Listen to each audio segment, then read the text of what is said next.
Hello সবাইকে, শুভ সন্ধ্যা। দিনটা হলো সোমবার আর আমি সাজুগুজু করে চলে এসেছি নেমন্তন্ন বাড়িতে। তার আগে বলে আমার প্রচণ্ড হেয়ার ফল হচ্ছে, তো তোমরা কেউ যদি একটু সলিউশন দিতে পারো তো কমেন্ট করো।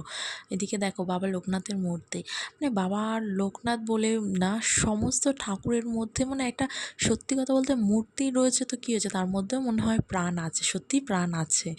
তো দেখলে মনটা ভরে যায়। এদিকে গরম গরম লুচি ভাজা হচ্ছে। কার কার লুচি ভাল লাগে খেতে ও কমেন্ট করো তো দেখি। তো যাই হোক, আমাদের এখানে লুচি, আলুর দম, সাথে মিষ্টিও ছিল।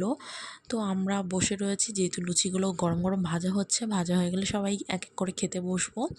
তো এদিকে দেখো একটা পুচকি মেয়ে বসে বসে খাচ্ছে, ও একা একা বসেই খেতে ভালোবাসে, আর ওর নাম হলো অ্যানা। তো যাই হোক, আমাদের লুচি আর আলুর দম চলে এসছে আর আমরাও খেতে বসে গেছি। তো আমি ওর দিকে ক্যামেরা ঘোরাচ্ছিলাম বলে ও বারবার হাই হাই করে যাচ্ছিলো। তো যাই হোক, আমরা এবার খেতে বসবো। আর গরম গরম লুচি সঙ্গে আলুর দম।